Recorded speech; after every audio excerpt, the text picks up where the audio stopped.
Donc maintenant, dans cette seconde vidéo, alors première remarque, j'ai corrigé mon erreur. Vous voyez qu'ici, c'était pas un 4, j'avais mis 7 à la place de 4. Et c'est là que j'ai l'erreur. Donc maintenant, je vais profiter de cette correction pour introduire le tableur. Donc l'idée, c'était de remplir ce tableau de valeurs. Ce tableau de valeurs, on peut le remplir grâce à un calcul à la main, ou alors directement avec, en utilisant un tableur avec les formules.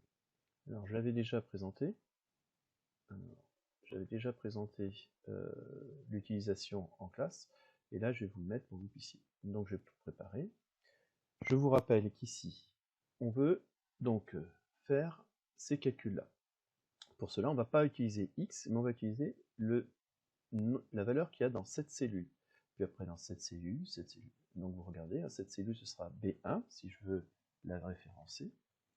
Pour dire que c'est au carré, je vous rappelle que l'exposant, c'est l'accent circonflexe. Et après, vous tapez, et il apparaît. Moins 2, étoile pour multiplier, toujours B1. Alors là, je vais l'obtenir en cliquant directement dessus. N'oubliez pas, après d'écrire à la fin, moins 2. Et voilà, on a directement notre résultat. Alors on va regarder si on retrouve la même chose pour moins 1. Oui. On va regarder si on trouve la même chose pour 7/2, 13 quarts, effectivement, 13 quarts c'est 3,25. Et pour moins 2 tiers, donc on devrait trouver alors 2,889. Ce qui n'est pas... oui, excusez-moi. Le résultat pour moins 2 tiers, qui n'apparaît pas, 0,22. Bien. Alors, vous voyez qu'ici, on a des nombres décimaux. Ce qu'on souhaiterait, c'est avoir des fractions. Alors, il existe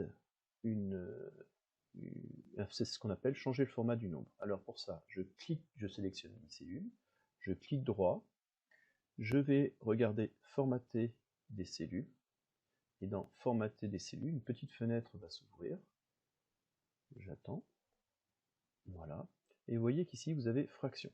Alors les fractions ici, on va les mettre sans nombre entier, sinon si vous regardez, vous auriez les notations anglaises, c'est-à-dire avec la partie entière plus une fraction plus petite que 1. Si on supprime ça, ce dièse, vous allez avoir seulement la fraction. Et on retrouve bien notre 13 quarts, et on retrouve bien notre 2 neuvième.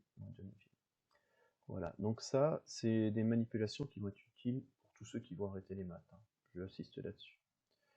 Et voilà. Donc voilà, on a notre réponse, tout a été fait.